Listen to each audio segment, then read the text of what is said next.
You're listening to the sounds of Salford, from the UK going out to the world.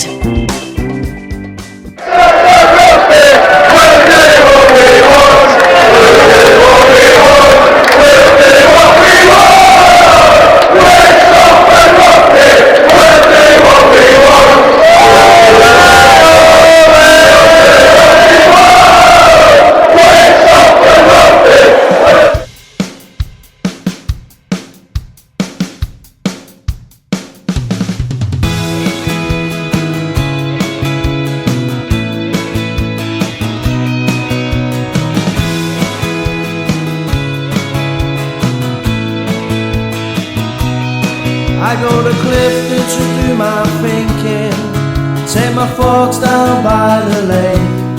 I go to Moses to do my drinking, cause it's only 2 minutes away. I take a walk down by the quayside, I ponder an old big red.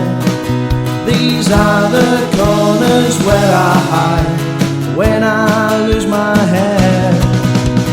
S-A-L-F-O-R-D, that is home to me. S-A-L-F-O-R-D, it's where I'll always be.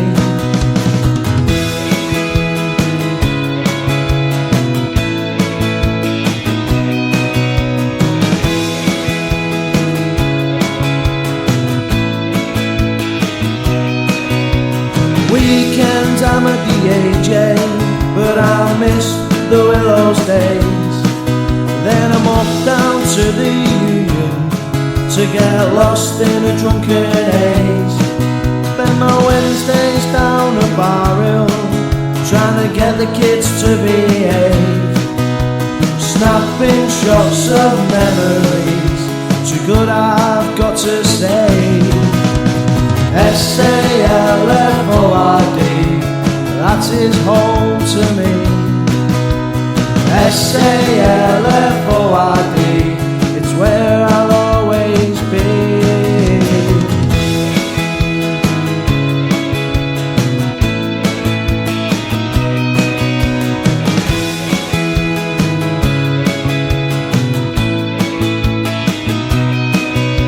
I'll nip on to the precinct, never knowing who I'll see. Out of Gabberston into Greggs for a cheeky cheese pasty. Weeknights I'm on the sofa, watching Corrie on TV. Nothing changes much these days, not a cup for my tea. S-A-L-F-O-R-D, that is home to me. S-A-L-F-O-R-D, it's where I'll always be. S-A-L-F-O-R-D, that is home to me. S-A-L-F-O-R-D, it's where I'll always be. S-A-L-F-O-R-D, that is home to me. S-A-L-F-O-R-D, it's where I'll always be, I'll always be. Hi, good afternoon and welcome to a £1 million game special, straight from the fans' mouth, with Dennis, Robbins Riley, Justin Carney and Ryan Wild. How are you, lads? Ryan from Cinnamon Dinner, come on. Yeah, Ryan from Cinnamon Dinner, and that just reminds me, that first song there, Solly, was going out there to Steve McCormack. You can't make McCormick, yes. Oh, yes, we'll have it at our case now, won't we? Part-time support of him, isn't it? Well, he's got part-timer. He said he's got to go to a wedding and he don't want to let the girl down, so. And if he lets her down then and turns up, then Salford might get let down. The photographers are standing for the match, so why couldn't he just swap it and get the photographer standing for the wedding instead? Yeah, that's good thinking, mate. Good thinking. Well, Steve, put your hands on a postcard. Yes. And you're not going to win out because we're sick of giving things away, aren't we, mate? Correct. So, right. Tomorrow's game, mate. Well, obviously everyone's leaving at 11:30 for the town hall. So we'll be in all for 1 o'clock. We've got a massive following, haven't we? Which is absolutely superb. We're taking like an home game away, aren't we? What we could usually get at home. Yeah, looks like it, mate.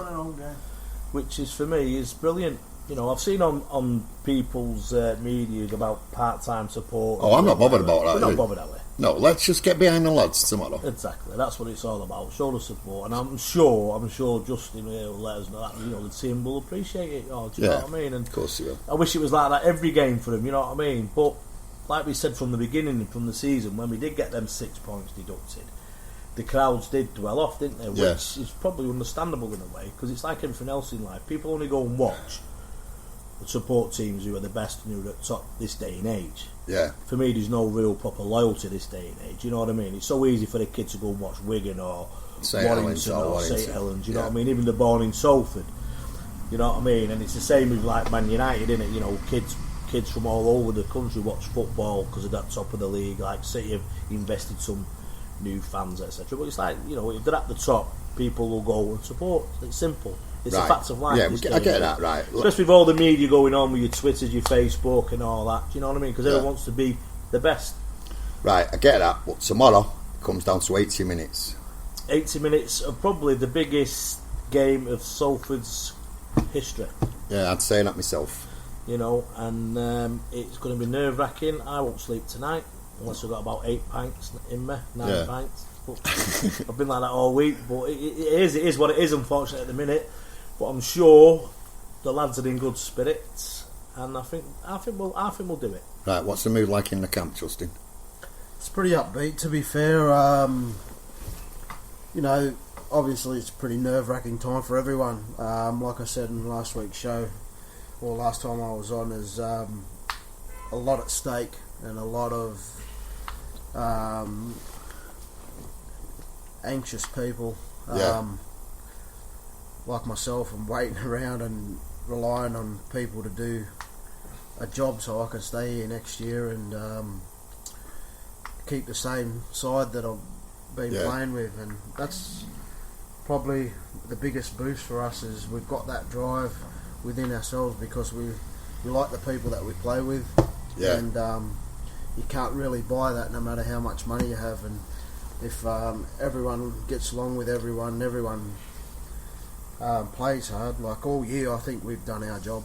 You have done. We've done pretty exceptional considering, you know, losses like Tommy Lee and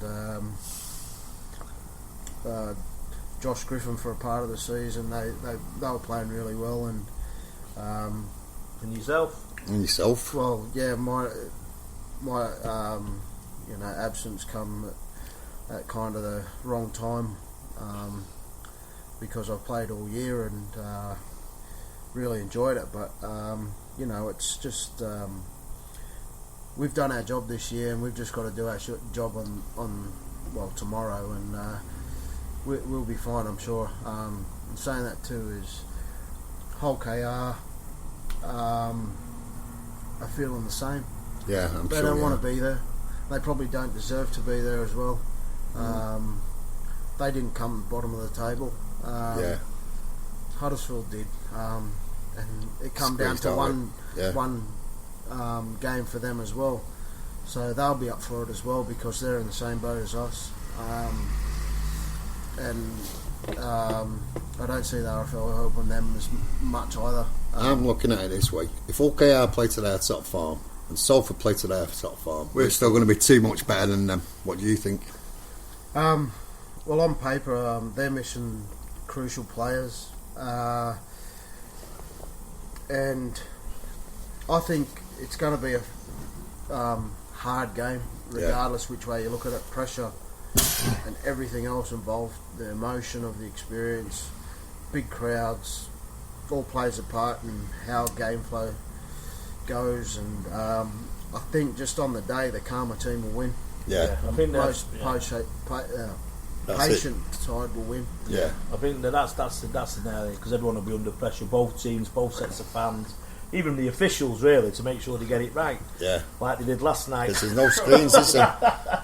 But anyway, but I mean, no disrespect to KR or Salford. I mean, it's going to be down to one game, and it may the best team win. But as a professional rugby player, Justin, do you think the system what we've got is fair? These playoffs, do you think? Do you think it should be I probably got a lot of stick over this and probably hated from the RFL, but I don't really care because if you don't have an opinion, then who are you really?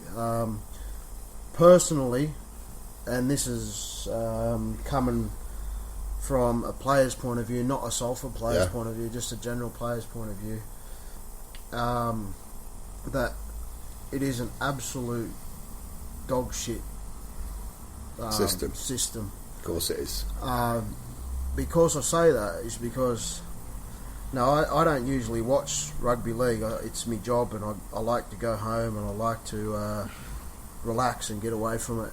When you live it and breathe it for 10 years, it kind of gets on top of you. So, but there was one game that I did watch, and that was a Wigan and Widnes game. Now that was the first game of the Super 8s. I think Widnes came 7th or 8th. Yeah.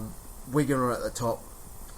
Basically, this had nothing to do with the qualifiers. It had nothing to do with our competition, so people can't really say that I'm being biased or anything like that. It's not about that. It's about the viewing of the game was garbage, and that was because I'm not saying people go out there to go through the motions. When you play as a rugby league player, and I speak generally for everyone, you want to win. But when you look at things such as playing for no point, Widnes really couldn't have won anything. It was pride. Okay, pride's a good thing, and you need that, but Wigan had points to get. Widnes didn't really have to be there, but yet they still got to play the same game. The injuries are still the same impacts, the same everything else, but there is really no point. So basically, you're fighting fate a bit because people go out there and do their best for no reason other than pride, and it could potentially wreck you for the next season if you get an ACL injury, if you get any type of ridiculous out there freak accident injury. Things still happen the same as they do in a crucial game. But the viewing of it wasn't right because you got one team that just were up for the challenge and one team that were kind of just waiting 8 games and then going on holiday. Just going for the emotions. And I'm not saying that disrespect to Widnes because they did really well, but it's a different drive. It's a mentality. It's a Wigan wanted to earn the top spot so they could they could move forward. I get what you're saying here. What you're saying is Widnes' season was finished. They didn't have anything to play for, and they was just waiting for the holidays. Basically, that's what you're saying, isn't it? And then you look at it another way. There's that way, and then there's the other way where you need, if you're in the top 8, the competition should start again. It should start. On zero. Because we start on 0, and we're fighting for relegation. If they're going to keep it this way, they've got to keep it on 0 because now I'm still a Cass fan. I follow Cass. They finished 6th. They basically banked on St Helens losing every game. And it's impossible, isn't it? To make anything. Now, to make an impact. And they, to be fair, they probably were they were probably dark horses in that 8, and they blew away a lot of sides, and they've got a good side, but they didn't finish. It's not fair, is it? That's basically what you're saying. No, it's the way it's set up. It's not fair. So what you're saying is just basically set up for the top 4. Basically, of course it is. That's all it is. Basically, And then you look at it at the qualifier level. This is probably where I kind of get a bit of controversial here because we're in that situation at the minute, and that is because, 10 games out, there was still Salford, Wakey, Cass, Widnes, Hull KR. We were still battling for top spots. So that was good viewing. That was good football being played.